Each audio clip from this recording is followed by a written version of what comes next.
Hello student, आज हम सूरदास जी का थर्ड पद पढ़ने जा रहे हैं, जो इस प्रकार है। गोपियाँ कह रही हैं कि हमारे हरि हारिल की लकड़ी, हरि माने कृष्ण, हे उद्धव श्री कृष्ण हमारे लिए हारिल की लकड़ी के समान है। अर्थात जैसे हारिल नामक पक्षी एक लकड़ी के सारे आकाश में उड़ता है, वैसे ही हमने भी श्री कृष्ण को मजबूती से दृढ़ करी पकड़े, मजबूती से पकड़ रखा है। मन क्रम वचन नंद नंदन और, वैसे ही हमने श्री कृष्ण को मन से, वचन से और कर्म से अपने हृदय में मजबूती से पकड़ रखा है। हम उनको नहीं छोड़ सकते।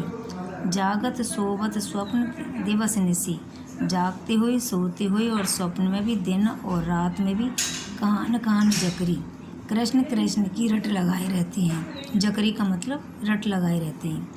सुनत जोग लागत है ऐसो, हे उद्धव आपका ये योग का संदेश तो ऐसा लगता है जैसे करुही ककड़ी अर्थात कड़वी ककड़ी के समान, जो ग्रहण करने योग्य नहीं है। सूतो व्याध हमको ले आए, और उसके बाद हमारे लिए आप ऐसी व्याधि माने ऐसी पीड़ा और ले आए हैं योग की संदेश की, जो देखी सुनी न करी माने भोगी, जो हमने पहले ना तो कभी देखी है, ना सुनी है और ना कभी भोगी है। यह तो सूरत नहीं ले सौंपो, हे सूरदास जी इस ज्ञान के संदेश को आप उन्हें ले जाकर सौंप दो, जिनके मन हमेशा चक्री बने रहते हैं, अर्थात अस्थिर बने रहते हैं। लेकिन हम इस ज्ञान के संदेश को ग्रहण नहीं कर सकती, क्योंकि हम श्री कृष्ण से एकनिष्ठ प्रेम करते हैं। अगला है 4 नंबर पर, हरि है राजनीति पढ़ाए।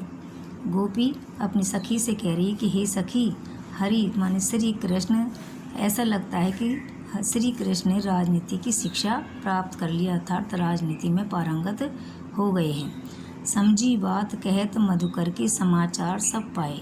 मधुकर माने उद्धव की बातों से और समझ करके तो ऐसा ही लग रहा है।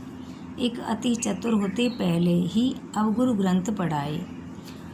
एक अति चतुर श्री कृष्ण पहले से ही बहुत चतुर चालाक थे। अब उन्होंने गुरु ग्रंथ माने ज्ञान का संदेश उद्धव के माध्यम से और भेज दिया है। बड़ी बुद्धि जानी जो उनकी बुद्धि तो पहले से ही बड़ी हुई थी, और उन्होंने योग का संदेश और भेज दिया है। उदो भले लोग आगे के, गोपियाँ उद्धव के लिए कह रही हैं कि हे उद्धव, पहले के लोग तो बड़े ही भले हुआ करते थे, पर हित डोलत धाय धाय माने दौड़ पड़ते थे। हित माने भलाई के कामों के लिए दौड़ पड़ते थे, और एक आप हो जो हमें श्री कृष्ण से दूर करना चाहते हो। अब अपने मन फेर पाइए, चलत जो होते चुराए। अब हमें ऐसा लगता है कि हमें श्री कृष्ण से अपना मन हटा लेना चाहिए।